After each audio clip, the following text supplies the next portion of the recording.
демокрацията, за изследване на и демокрацията, разбира. Тя винаги се изследва при всеки един обект. За изследване на Балканите и Черноморския регион продължава започнатото по-рано, още миналата година, изнасяне на дискусии, беседи на темата ислямизма, неговото настъпление, проблемите, които поражда в Близкия изток, Европа, Балканите, световен мащаб. Днешната тема на дискусията ще бъде шерията, като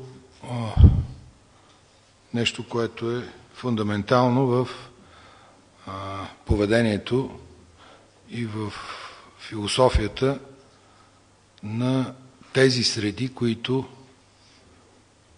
искат да наложат ред различен от съвременния демократичен ред в света. Експозе задълбочено по този въпрос ще направи господин Алекс Алексиев, който е председател на управителния съвет на Центъра, след което ще има възможност за въпроси и дискусия по темата от тези, които биха желали. Думата има господин Алексиев. Мерси.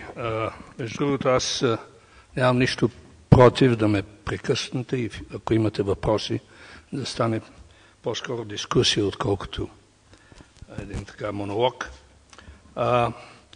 Защо тази тема е важна? Защото шерията, която е една средновековна доктрина, съществува от средата на 8 век, 9 век, вече в завършен вид, стана напоследък едно изключително модерно явление.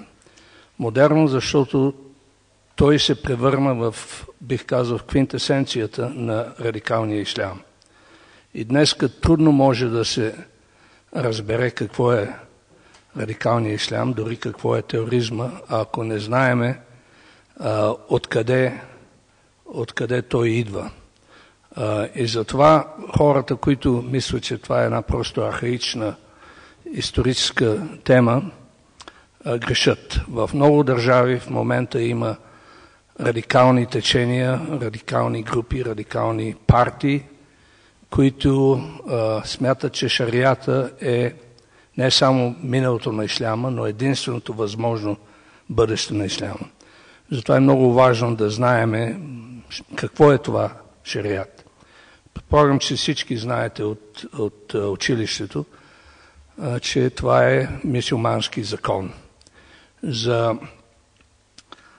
За радикалните ислямисти, както и за много от ортодоксалните улема или мюсюлманското духовенство, шарият е свещен закон Божий, даден от Господ Бог, даден от Аллах, който трябва да се следва безпрекословно във всичките му детайли, ако човек иска да се спаси, с други думи да отиде в рая. Но не само това. Шерията за всички тези, които мислят, че той е свещен закон, който трябва да се следва, е също конституция на ислямската държава, която не може да се променя, не може да се пренебрегва в никакъв смисъл, в никакъв случай. И освен това, шерията представлява пълното сливане на религията, обществото и държавата. Това е много важно да се разбере, че шерията не е само закон Божий, според тези, които го следват, а също една конституция на държавата. И това е основно да се разбере, защото когато ви се казва, че това е просто една религия и няма нищо общо с обществото или с политиката, това въобще не е така. Всеки ислямист ще ви каже, че шерията и държавата не могат да се разделят. На арабски се казва дин ва вала, което значи единството между вярата и обществото и държавата. Това е основен момент, който, за съжаление, не виждам да се разбира много в някои поне от от изследванията, които съм чел на български учени. И ако тази конституция, с други думи шериата, не се установи като единствения закон в държавата, както казва Саид Кутуб, който е основоположника на модерния ислямски фундаментализъм, средата на 20 век, ръководители, държавни водители в ислямска държава, които не прилагат шерията като единствен закон в държавата, стават вероотстъпници и трябва да се убиват. Това, между другото, както знаете, в Египет от 70-80 години стана причина за много атентати и убийства, включително на Садат, от хора, които ги смятаха за вероотстъпници, поради това, че не бяха направили шарията от задължителната доктрина в държавата. По този случай има, точно в този повод има една прочутна фатва или фетва, както казват турците, от известния арабски фундаменталист Мохамед Ал-Газали, че в исляма няма наказание за мюсюлмани, които убиват вероотстъпниците. На арабски се казва мортат, тези, които не признават шерията като единствената валидна доктрина за държавата.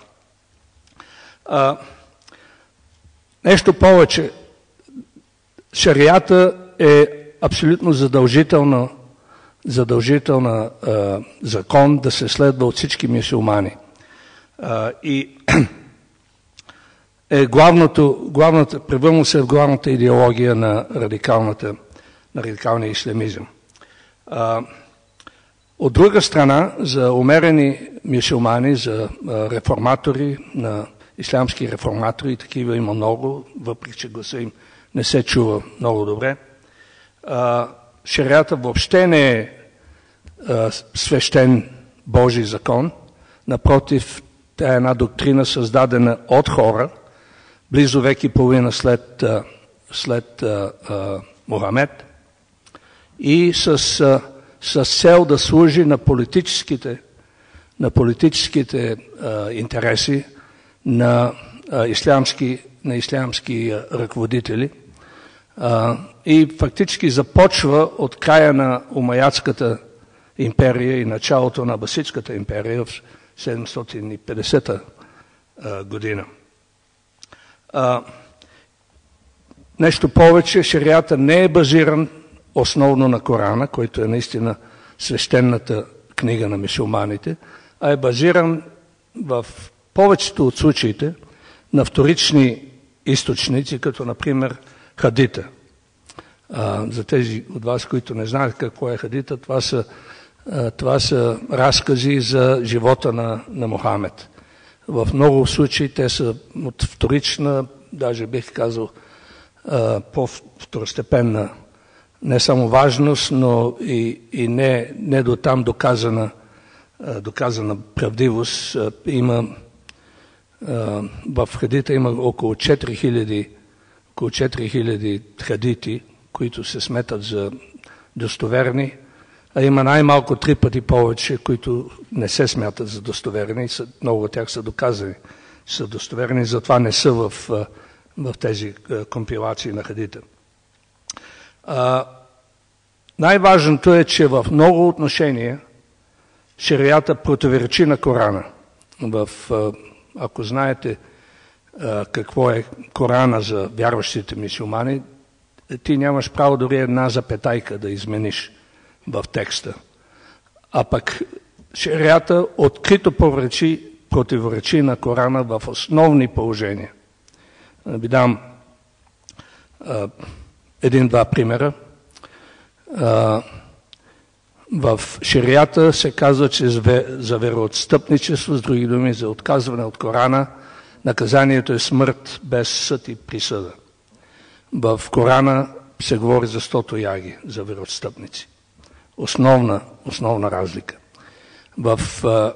В шерията се казва, че вероотстъпник, муртад, трябва да се убие. В Корана се казва, че за един мюсюлманин да обвини друг мюсюлманин в неверство, този, който обвинява друг мюсюлманин в неверство, сам става неверник и е голямо престъпление. Така че доктрината на такфир, което значи да обвиниш друг мюсюлманин в неверство и да го убиеш за това, противоречи изцяло на Корана. В шерията се говори за изграждането на халифата, на всемирното мюсюлманско господство в света или империя, всемирна империя, като религиозно задължение на всички мюсюлмани. В Корана халифат въобще не се споменава нито веднъж. Шерията, между другото, също в Корана не се споменава въобще, с изключение на в един аят се споменава в неговото оригинално значение като пътека към извора. И има други, за които може да говорим по-нататък, но това, което е важно, аз ще говоря в по-големи детайли за това, какво е шерията, е, че шерията противоречи на основните ценности на модерната политика, на модерното общество. И като такъв противоречи в много голяма степен на конституционния ред. Не само на западни държави, но и на много например, на правата на човека, дефинирани от Обединените нации и други. Така че това може да се каже, че тези, които проповядват шерията като задължителна доктрина, фактически се поставят против общочовешки ценности, които са признати в ООН и в други форуми. В резултат на това тези, които проповядват шерията, като фактически застават срещу модерните ценности на човека. Друго, което е много важно и трябва да се разбере, че от самото начало, почти от самото начало на ислямската история след Мохамед и така наречените правоверни халифи, с други думи от Умайядската и Абасидската империи, шерията се е смятал за не особено приложим в държави, които са многонационални, мултиетнически, мултиконфесионални, и поради това, и това е основен момент, много рядко се е употребявал като закон. Обикновено, когато се употребява, той е като семейен закон. И аз мога да говоря по-късно за това, или да спомена дори и сега, че от самото начало законодателството и законопроизводството в мюсюлмански държави винаги е имало няколко други форми на законопроизводство, които нямат нищо общо с шерията или много малко. Например, това са така наричаните мазалим съдилища. Мазалим може би да се преведе нещо като съд за ходатайство, където хора, които имат някакви жалби срещу управляващите или други, могат да отидат и да се оплачат. Други съдилища, които са съществували и в някои отношения до много късни периоди, това са така наречените полицейски съдилища или шурта съдилища. В Отоманската империя те се наричат субаши съдилища. Има съдилища, които се занимавали само с въпроси на пазара, с това дали търговците изпълняват техните задължения право. Най-важното е, че когато вече се стига до една по-модерна мюсюлманска империя, като Отоманската, от самото начало на Отоманската империя, Отоманските владетели са били напълно ясно, че шериата е абсолютно неприложим като главен закон. И затова Мохамед II, така наречения Фатих или завоевател, установява закон, който се казва канун Османли, който е в основата си светски закон. И той го установява веднага след превземането на Константинопол, което ще рече, че за него е работено дълго преди това. И този закон, канун Османли, през цялото 6-вековно съществуване на Отоманската империя е бил главният закон. За шериата се е говорило като нещо много хубаво, но по принцип много редко се е употребяло, освен като семейен закон в някои отношения. И в много случаи, даже мюсюлманското духовенство е издавало фетви и различни закони срещу основни положения на шериата, които те са сметали за неприложими. Един много добре известен случай е в 16 век. Шейх ул-Ислам, най-главният мюсюлмански духовник в Отоманската империя, известен под името Ебу Суд Ефенди, издава фетва, че противно на шериата, лихвата е нещо много добро и трябва да се прилага от мюсюлманите, защото без нея не могат да съществуват така наречените благотворителни вакъфи или мюсюлмански институции.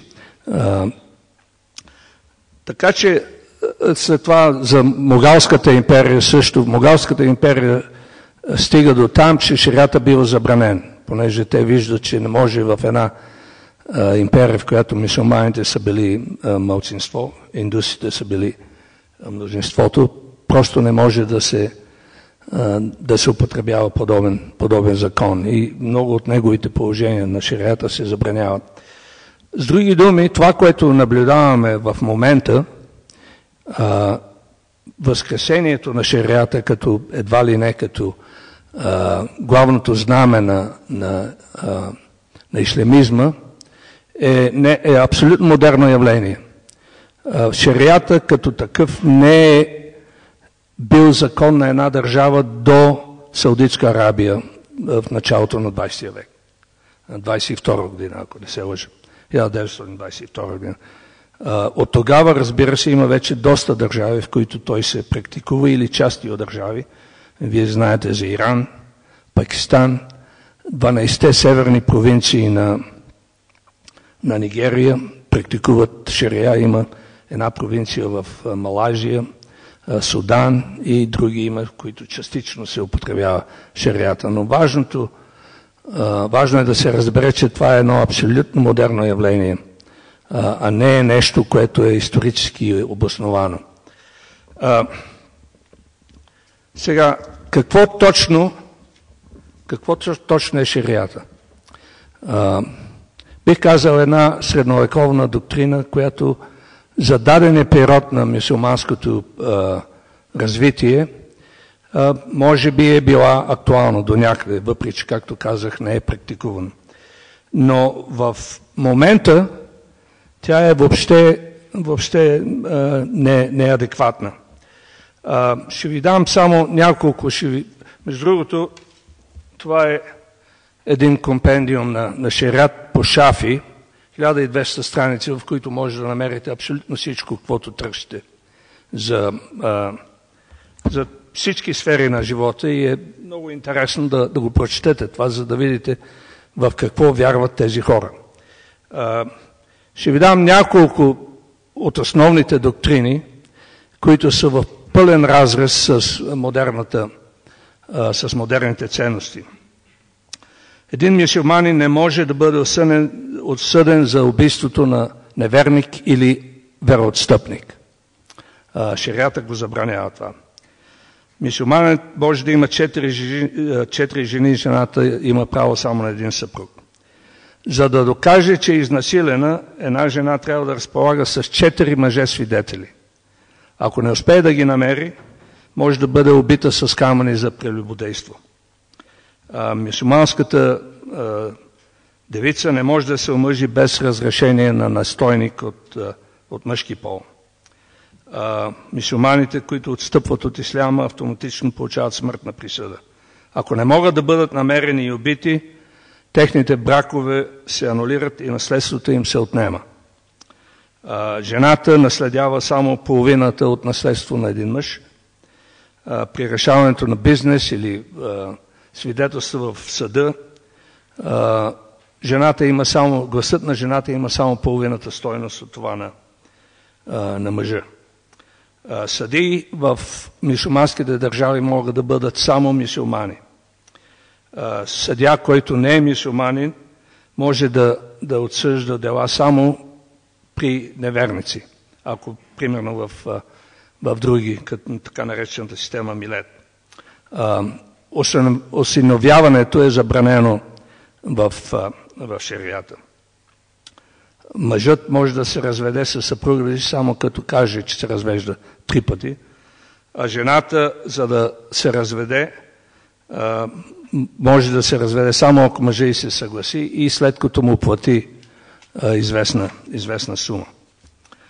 И на мюсюлманина е позволено да бие жена си, съпруга си.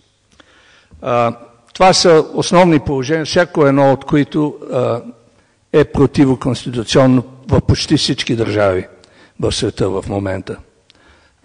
Така че когато в Англия, например, известни мюсюлмански организации ти казват, че ние искаме да имаме шериат само за нас, само за нас мюсюлманите, това значи, че по принцип те ти казват, че те не искат да се подчиняват на дадения случай на английското правосъдие. И такива случаи има много, в момента има много западни държави, в които има шериатски арбитражни съдове. И това нещо според мен води неминуемо, евентуално, ако продължи, води до това, че светската правосъдна система ще бъде разбита. В Англия в момента има повече от 15 шериатски съдилища, които действат, и техните присъди, ако не са за криминални случаи, в много случаи се признават от светските съдилища, което е според мен една огромна грешка. Най-важното от шериата обаче е, поне за нас, за тези, които се интересуват от радикалния ислям и какво го мотивира, са тези части от шериата, които се отнасят специално за религията, за джихада и така нататък. Аз съм ги извадил тук няколко от тях от тази книга и мога да ви ги представя, защото това за мен доказва до каква степен тези, които искат пропагандират шериата, пропагандират една доктрина, която по принцип изповядва насилие и се явява подстрекателство към насилие. Нападателният военен джихад срещу немюсюлманите е религиозно и обществено задължение за всеки мюсюлманин. Ние говорим директно за насилие. Това е подстрекателство за насилие, което е забранено в почти всички конституции в света. Установяването на мюсюлманския халифат е религиозно задължение за всеки мюсюлманин. Отстъпничеството от исляма, както казах, се наказва със смърт без нужда от процес. Немюсюлманските поданици в мюсюлманската държава са подвластни на дискриминационни закони, така наречените дими закони. На мюсюлманите е позволено да подкупват друговерците, за да се обърнат към исляма. Лъжата спрямо друговерците е позволена по време на джихад и война. Мирното съжителство с други религии не е позволено, въпреки че временни премирия са позволени. С други думи, дълъг срок не е позволено на мюсюлманите да съжителстват мирно с немюсюлманите, според шериата.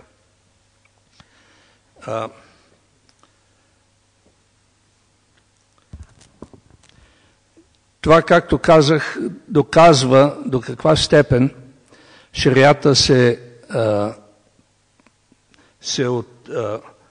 отличава от Корана в по-воинствена насока. Сега в Корана има доста воинствени аяти, но има също така мирни аяти. Там, примерно, се говори в така наречения аят за сабята, че трябва да убиваш неверници, евреи, християни и прочее, но също се говори, че в религията не може да има насилие. И двете съществуват, а в шериата няма ненасилствени интерпретации. Шериата е възможно най-екстремистката интерпретация на Корана и на исляма по принцип. И това е причината той да стане, така да се каже, знамето на религиозния, на съвременния радикален ислям, защото той в същото време дава религиозна легитимност на радикалния ислям.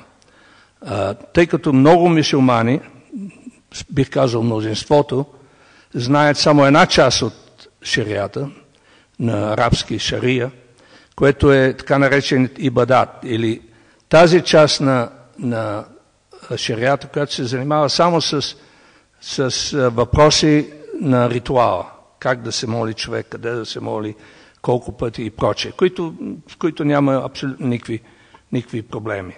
Но не са запознати с тази част на шерията, която се казва муамалат, която се занимава с отношенията между хората, с отношенията към други религии, където са истинските проблеми. Аз съм имал случай да чета лекции по тези въпроси в Калифорнийския университет и в други. И съм питал мюсюлмани, колко от тях са чели шерията. Не съм срещнал още мюсюлмани студенти, не съм срещнал още човек, който ми е казал, че го е чел. Невежеството по отношение на шерията между мюсюлманите е почти пълно, с изключение на ритуалната част. Това, разбира се, е много важно от гледна точка за бъдещето на радикалния ислям, къде върви и какво може да се направи с това. Когато се каже, че да вярваш в шерията няма нищо общо с нищо друго, освен това е нашата религия. Това просто не е верно. Това не е вярно и никога не е било вярно. И факта, че, както аз ви казах, шерията никога не е практикуван като единствения закон в една мюсюлманска държава до Саудитска Арабия 1922 година е доказателство за това.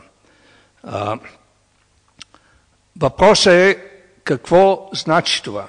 Аз мога да ви кажа, че в Съединените щати, може би много от вас се сещат за така наречения сляп шейх, който беше съден за първия атентат срещу търговския център в Нью-Йорк 1988 година. Той беше осъден на доживотен закон, според един американски закон, който забранява подстрекателството към насилие. И в съда беше много интересно. Един мой приятел беше прокурор, който фактически го осъди.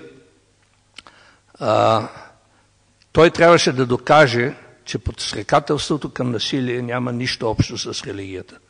Както свободата на словото не ти позволява да отидеш в едно кино и да почнеш да викаш пожар. Това са две различни неща. Аз не знам доколко тези съдии и прокурори, които в момента се занимават с този процес в Пазарджик, въобще са запознати с шериата и с случаите, когато подобно насилие хора се опитвали, адвокати на ислямисти се опитвали да докажат, че това няма нищо общо с техната религия, няма нищо общо с насилието. Техната религия няма, може би, нищо общо с религия. Ако се погледне сенсо стрикто, ако се погледне Корана, в който се говори и за едното и за другото, но в шерията насилието към немюсюлманите е основна теза. И поради това човек, който вярва в шерията, не може да не знае, че това е покана, подстрекателство за насилие. Което е и, разбира се, причината той да не е бил упражняван. Има много други положения в шерията, които са интересни за обсъждане. Аз смятам, че тъй като останаха 20 минути, ще свърша тук и надявам се, че ако имате въпроси, които аз бих могъл да отговоря, ще го направя. Благодаря ви.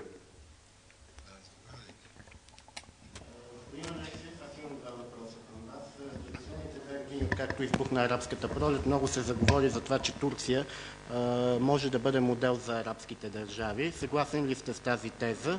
И втория ми въпрос е вече като към специалист по българо-американски отношения. През последните години в Wikileaks излязаха доста материали, в които имаме една доста негативна оценка към господин Борисов. В момента това, което получаваме като информация от неговото посещение, са доста положителни. На какво се дължи тази разлика? Благодаря ви.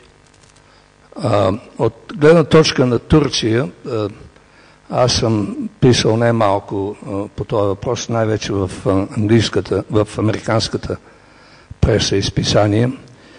Според мен това, което става в Турция е едно бавно, но сигурно разпространяване, тържество на радикалния ислям. Ако хората смятат, че това е добър модел за арабския свят, да, може би за някои хора това е добър модел, защото е направено по един... разпространението на радикалния ислам в Турция се направи по един демократичен път. Както знаете, и може би не знаете, една от прочутите фрази на Ердоган е, че демокрацията е като трамвай. Ти се качваш на него и се возиш и слизаш на станцията, когато ти е удобно. Аз наистина вярвам, че те употребяват демокрацията за своите ислямистки цели. Факт е, че мюсюлманското братство в Египет нарече техната партия точно както партията на Ердоган. Съвсем безспорно има много ислямисти в Близкия изток, за които Ердоган и неговата партия и начина, по който Турция се превръща от една светска държава в една ислямистка държава, е много положителен пример. И те искат да го следват. От Тунис, например, процесите, които стават в Тунис в момента са много интересни и не са положителни, въпреки че това не може да го прочетете в българската преса. Общо взето, според мен, ако Турция продължи по този път, аз съм почти сигурен, че тя ще продължи, додето може би не станат някакви големи сътресения. Те имат такава възможност, поради това, че вътре в Турция в момента конфликта между кюрдите, алевите, светски настроените турци и исламистите е по-остро от когато и да било.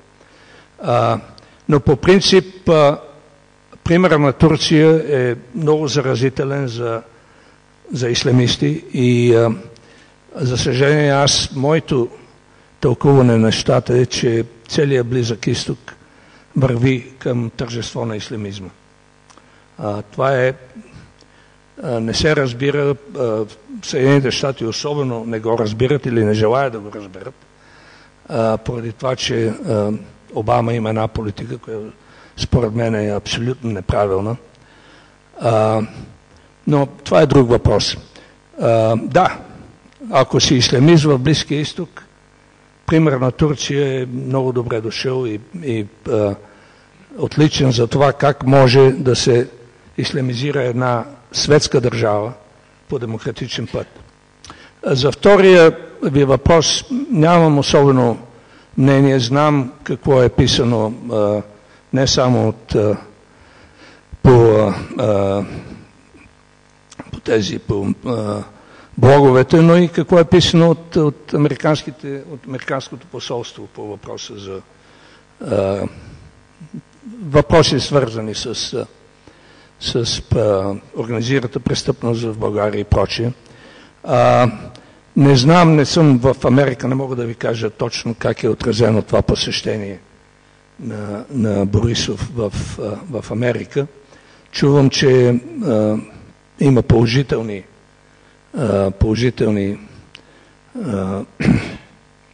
така да се каже, коментари от страна на Обама. Ако погледнете нормалното посещение на един нормален глава на държава, който е съюзник на Америка, те са горе-долу едни и същи, те са почти, бих казал, дежурни.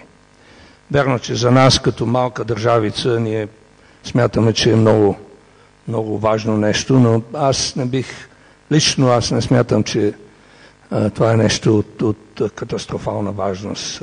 По-скоро бих казал, че това е едно дежурно посещение, от което може да се очакват дежурни възгласи от страна на американците. Да.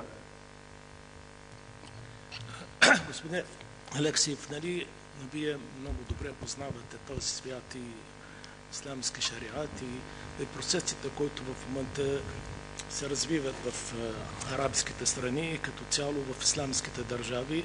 Не мислите ли, че нашествието на ислямистите се дължи на това, на глобализацията и чувството на мусулманите във всичките тези общества, че са уязвими, обидено от развитието на Запада и те са изостанали и не търсят вината в себе си, а просто търсят вината в това, че Запада ги експлоатира и преди били под неговото колониалство и така нататък. Според мен има различни видови прилагане на исляма. Ние като говорим за исляма, виждаме, че в Малезия е различен от Саудитска Арабия, да.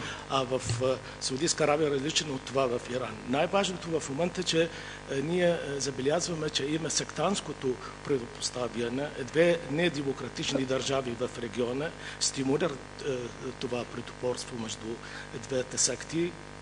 Това е Иран от една страна, като изразява като представител на шиитската общност в света, макар че не всички шиити искат да се идентифицират с този режим. В същото време Саудитска Арабия се изразява суннитския представител и сунитите също не искат да се бъдат идентифицирани с Саудитска Арабия. Тук има много проблеми, които ние ги виждаме и вие говорихте за арабската пролет.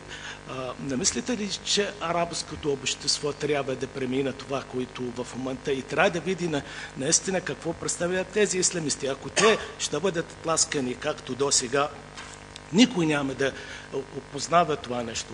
И за това трябва да бъдат абсолютно допуснати и да правят тези изверства, за да може да стигнем до модернизация. Инак ние няма да можем. Това се повтаря според мен, това, което се случи в Европа 15-16 век. Не може да бъде разделена джемията от държавата, ако няма да има граждански войни, етнически, религиозни. И това ние го виждаме в момента. Почва процеса. Вие виждате, че американската армия отиде в Ирак.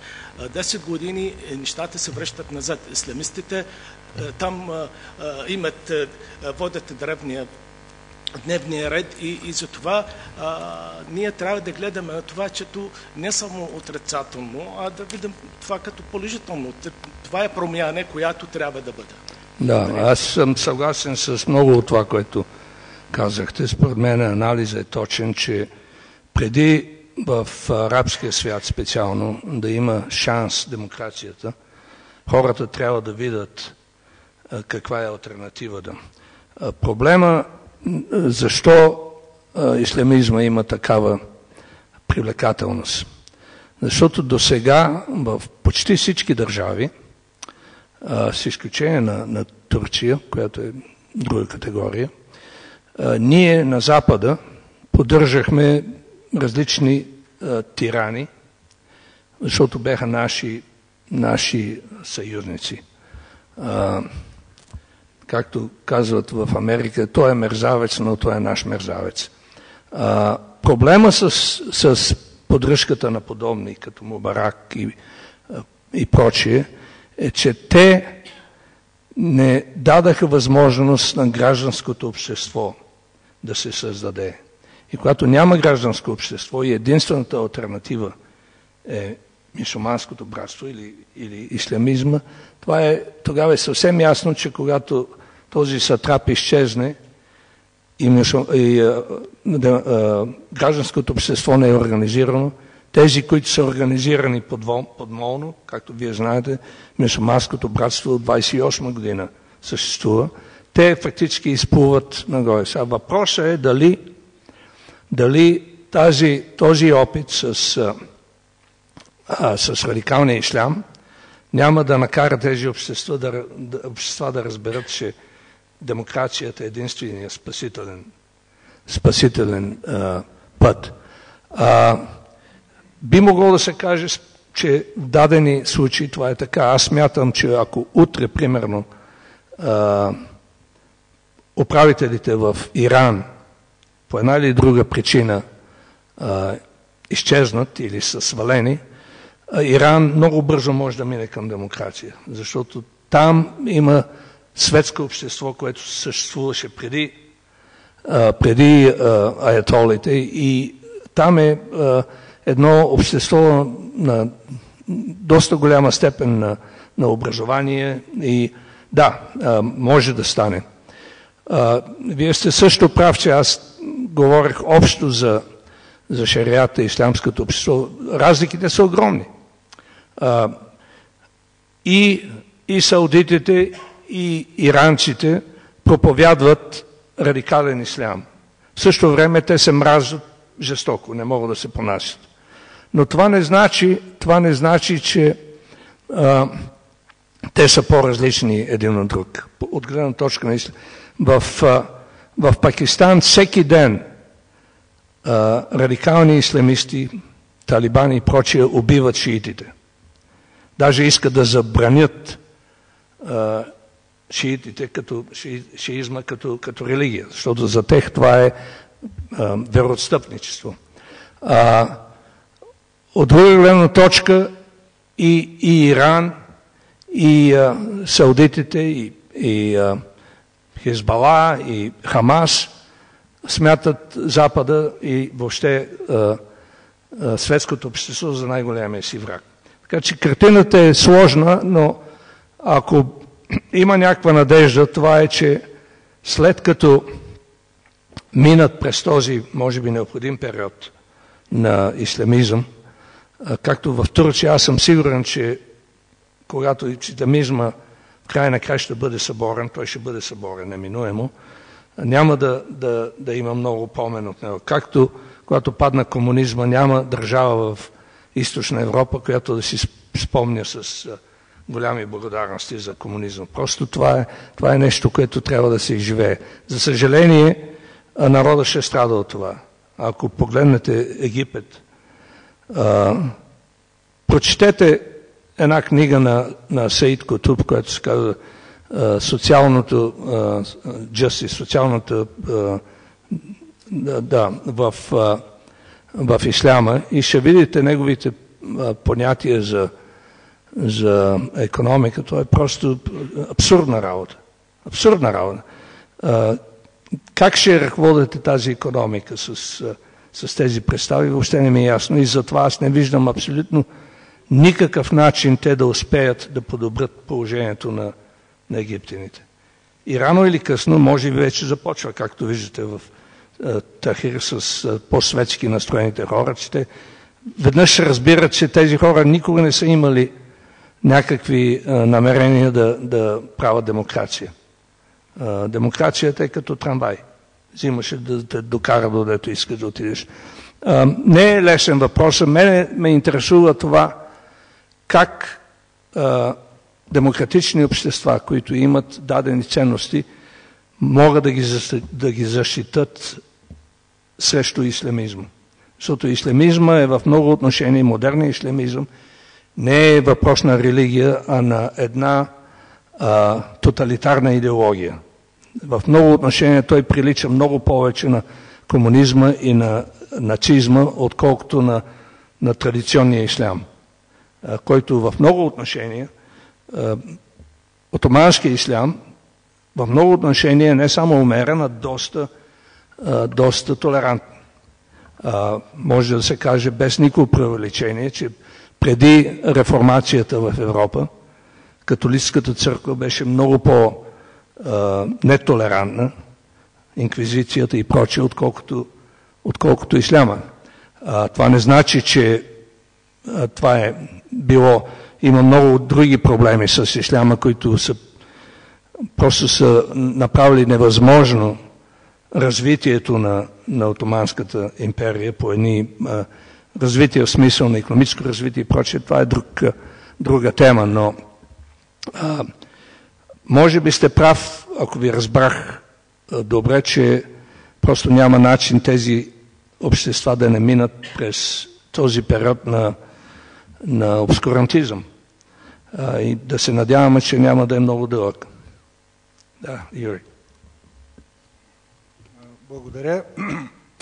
Аз искам да попитам, как си обяснявате, че в общества, които традиционно са свързани с една светскост и умерен ислям, каквато беше и Турция, и Тунис, аз специално Тунис го познавам достатъчно добре, в тези общества едни малцинства успяха да използват демокрацията, както казахте, да се наложат над светското мнозинство. В една сметка, разбира се, много хора на Запад и в Съединените щати правят грешката да гледат на демокрацията като на самоцел. Трябва да се разбира, че демокрацията е средство за постигане на определени общочовешки ценности. Да. Не трябва да се забравя, че и Хитлер, и Хамас дойдоха на власт с напълно демократични избори, но все пак зад Хитлер и зад Хамас стояха някакви мнозинства. В Тунис и в Турция мнозинствата, значи в Тунис и до сега, а в Турция поне до скоро, мнозинството беше за светско развитие и умерен ислям. Тоест как успя едно агресивно малцинство да се наложи над мнозинството? Много тема за много дълъг разговор. Аз съм писал книга по този въпрос. Рашид Гануши, туниския ислямист, беше в Лондон в продължение на много години и се финансираше изцяло от Саудитска Арабия с огромни средства. И успя да се наложи като фактически главният тартор на ислямистите там. И с помощта на британците, които им дадаха на повече от 50 души известни ислямисти, им дадаха убежище в Лондон. Ако погледнете развитието на радикалния ислям, специално в Европа и в Америка, и то много лесно може да се провери, за първи път се създава радикална, бих казал, лахабистка или салафистка организация, те са едно и също, клон на мюсюлманското братство, от един господин на име Саид Рамадан, който е напълно спонсориран от саудитите. Те изпращат 65-та година Насър почва да изтребва и да изгонва мюсюлманското братство от Египет.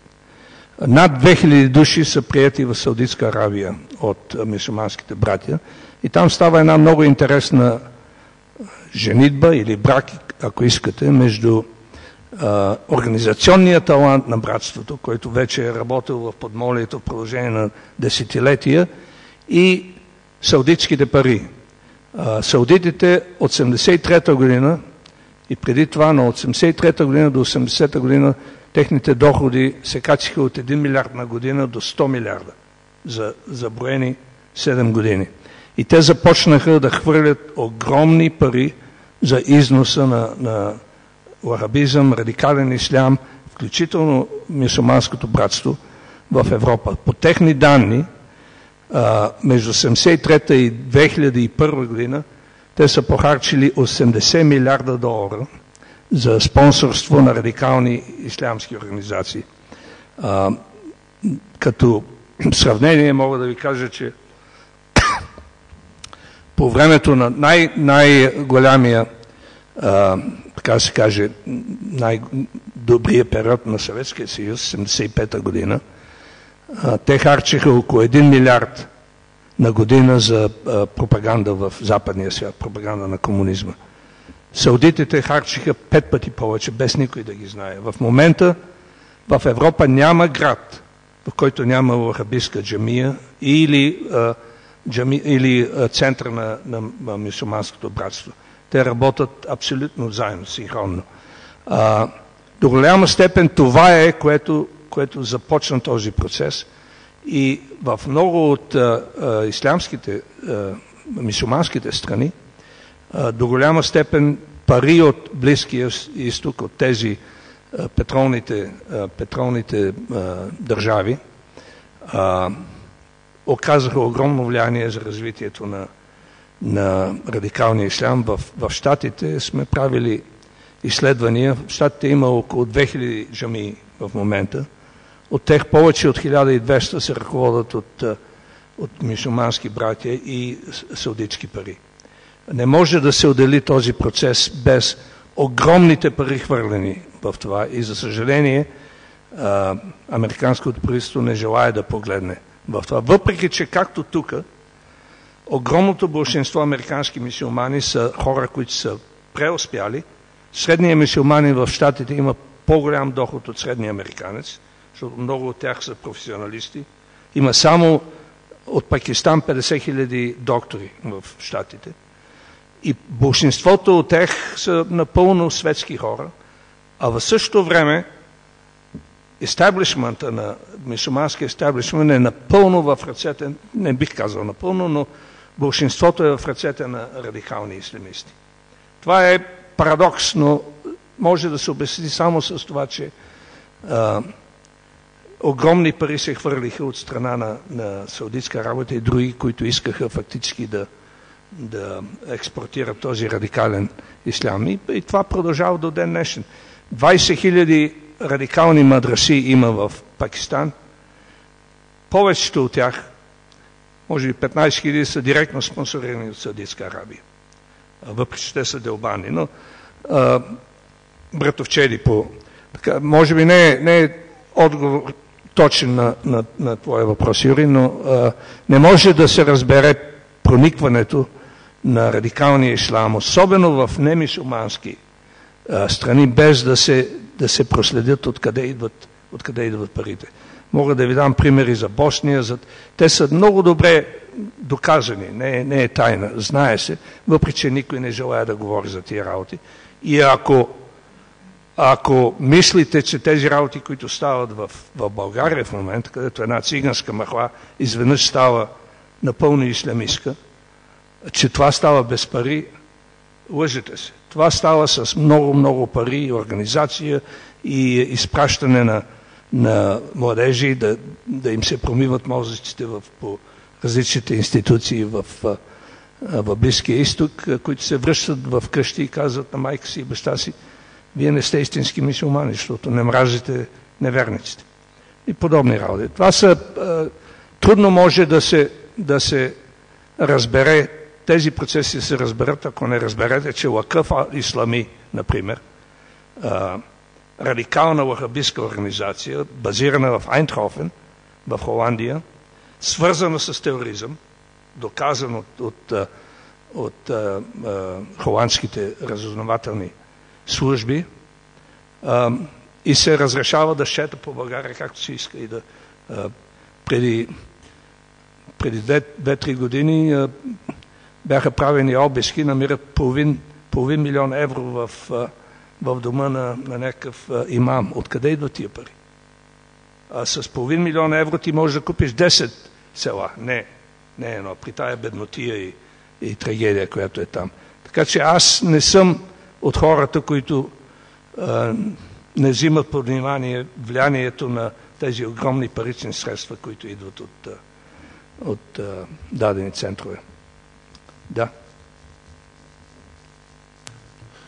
Благодаря. Господин Алексиев, един въпрос, който може би ще прозвучи малко странично. Бих искал да ви попитам, след като на дневен ред е необходимостта да се обърне внимание на идеологията на радикалния ислямизъм, не е ли време да прецениме като грешка на практика унищожаването на съветологията? На кое? На съветологията в Съединените щати и в Западна Европа. Да. Съветологията няма, тя беше много важен инструмент за разбиране на процесите в Източна Европа. Да. Ние наблюдаваме едно възстановяване на тоталитарните практики в цяла Източна Европа. Без идеологията на комунизма. Да. Това е въпрос, който така ми е доста близък, тъй като аз в продължение на 30 години се смятах или ме смятаха за съветолог или кремнилолог. Интересното в връзка с дадената тема е, че, както аз казах, радикалният ислям е много по-близък до тоталитарните идеологии на 20 век, отколкото до традиционния ислям.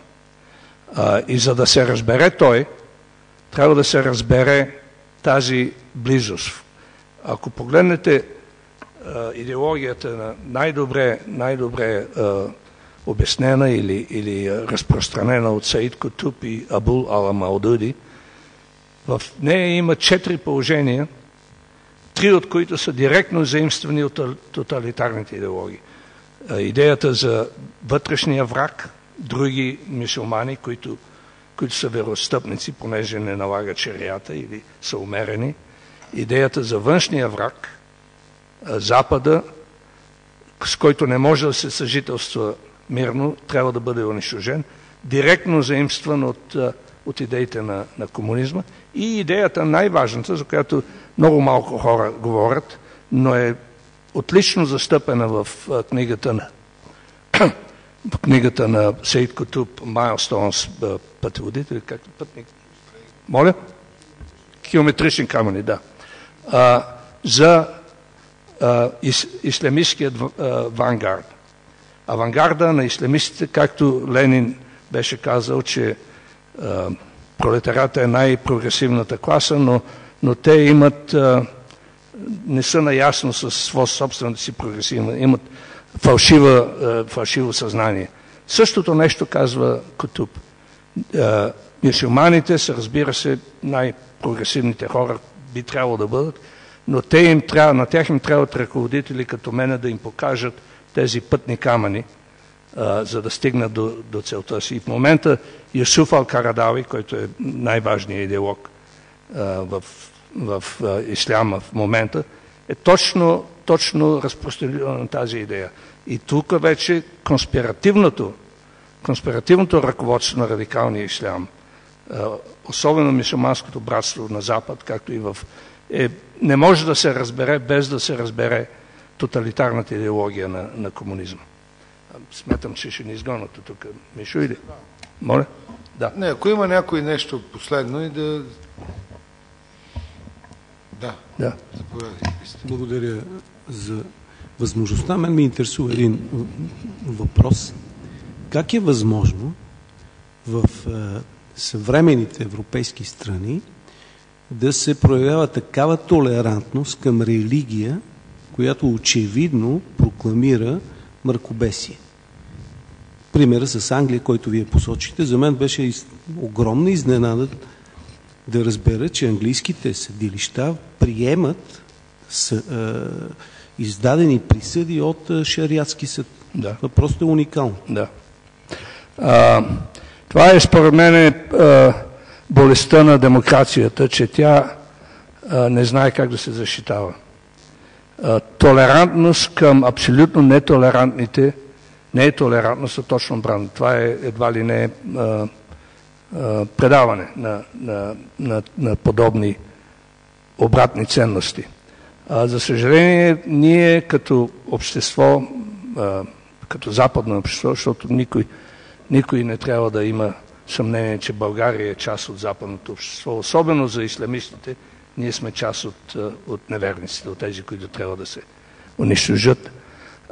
Ние сме станали до такава степен политически коректни и проповядваме някакви идеали, които са напълно фалшиви. Включително това, че остави ги те да си правят каквото си искат, защото това е нещо, което ние не искаме да закачаме, религия, въпреки че аз се помъчих да обясня, че това няма нищо общо с религия. Това е проповядване на омраза и насилие. И не би трябвало да се толерира. И вие сте прав. Не само в Англия, в Германия, но в Дания има шериатски съдилища в момента. В Америка се мъчат да ги прокарат, въпреки че там и обратния процес върви, където в някои щати има движения, които искат да забранят шерията като антиконституционна доктрина, което тя е. Но, за съжаление, за Европа аз просто не виждам кога ще се събуди. Може би, когато е късно. Вие говорихте за американската администрация и нейното незаинтересованост от тези процеси. Аз мисля, че друго. В момента администрацията на Обама поощрява ислямистите да бъдат на власт, защото те направили точно това с Турция и още някои арабски държави, които в момента подпомагат финансово и всичките средства на такива ислямисти да стигнат до властта в тези арабски държави, особено мусулманските братия. А по отношение на това, че вие казахте, Саудитска Аравия финансира цялото време муслиманското братство, аз мисля, че в момента обратно Саудитска Арабия финансира повече салафитите, за да бъдат те срещу мусулманските братия. Ние го виждаме в момента много добре това в Египет и в Сирия, където те дават много пари и много оръжие на салафитите. Да, възможно е, че поддържат салафите. Между другото, самите саудити, които са лахаби, се наричат не лахаби, а салафити, както знаете, защото те смятат, че това е да се наричат лахаби едва ли не е светотатство. Тук обаче аз бих казал, че верно, те може би подпомагат салафитите повече, отколкото братята. Исторически те са подпомагали братята като най-важният им клиент и най-важният им инструмент. Разликата между салафитите и мюсюлманските братя не трябва да се преувеличава. Аз мога да ви дам една реч на шефа на салафите, аз му забравих името сега, по време на изборите. Той каза, да, ние сме собствена партия, но в край на краищата Ихуан и ние сме едно и също. Само две различни. Ние искаме по-бързо да направим някои работи, отколкото те. Те са две страни на една и съща монета и не бива да се представят едва ли не като врагове на братството. Благодаря. Благодаря, но мисля, че действително ще ни изгонят. Не, че призовавам към насилие, но ако има начин някак си да приключим или още един въпрос, Алекс, и да... Последен, дефинитивно. Да. Айде два, защото виждам, че от двете страни нападат. Благодаря, казвам се Пламен Иванов. Ако не ни гонят, пък да останем още 5 минути, защо не? Но не призовавам за нарушаване на закона. Значи, аз искам да благодаря за тази дискусия като много необходима и такава дискусия, такива дискусии трябва да се разширяват и да се канят повече хора и да има по-голяма чуваемост. Значи, трябва да има в България естаблишмент, който познава исляма, Турция и арабските страни, За 20 и няколко години вече почти има естаблишмент, който познава в България НАТО и Европейски съюз. След това говорим по телевизията и по радиото и ги има млади специалисти и по-големи и така, но няма такива, за които аз говоря. А това е по-важно от първото, тъй като от другото няма каква заплаха да дойде опасност, а тук има критичност и предизвикателства. Пак повтарям, ислям, Турция, арабски свят. Ние сме на границата. Не сме някъде по-нататък, нали? Но това не е основната причина. Това исках да кажа. Друго исках да кажа съвсем накратко. Вие споменахте за разликата между, господин Алексиев, между Корана и между шерията, книгата. Значи не е толкова голяма. Много неща са си казани в Корана, нали? Да извинят мюсюлманите, че обиждам така Корана, но там ги има и убиването на неверниците, бийте ги по върдовете, сечете и така нататък, наказвайте със смърт. Така че в шерията те са просто развити тези неща и в хадисите, за които споменахте. След това Ердоган споменахте за трамвая. Той има също една много такава интересна в кавички мисъл, че няма такъв и онакъв ислам радикален. То си има един ислям. Това е исляма. Това е Корана, нали? Който има доста голям, нали, смисъл, ако обобщим в това, което казвате. Сега, връщам се в началото, че нещата трябва да се познават. И познаването на нещата ще даде отговори на някои от въпросите, които бяха зададени. Примерно, тук беше зададен въпрос от приятел в дясно. Как едно малцинство агресивно в Турция е взело властта? Значи, то не е малцинство. То винаги е било мнозинство, но по един хитър начин е било потискано или парирано от военната власт и най-после то се намери политическо представителство, из гласове взе властта и е мнозинство. Това е вътрешно анадолския турчин, който е 40-50 милиона, градския, другия светския 20-30 милиона. Отделно пък Ататюрк не махна исляма до края, само го бутна в страни, но това е друг въпрос. Така, не може с малцинство да се вземе тая власт на избори. Ама те го възприемат и се убеждават. Такива хора податливи. Те са били малцинство, аз съм съгласен. Не да не говорим, да не губим времето. Да не говорим. Значи те са били малцинство, но са станали мнозинство. Така, и другото, което спомена Мохамед, дали по-скоро някаква настройка от Запада или омраза създава този радикализъм. Аз мисля, че по-скоро това си е в една ислямска практика, има едно възприятие на нещата. Примерно, защо запалването на Корана ще доведе до толкова убийства на хора, градове, сгради, разрушени коли и посланици убити и така нататък, а запалването тук е на един куп на Библии няма да доведе до нищо, защото възприятието на първите хора е такива. Просто те така възприемат нещата според мен. Благодаря.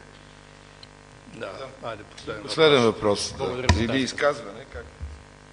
Първо искам да направя едно уточнение, че възможността за радикалния ислям е една огромна опасност за България.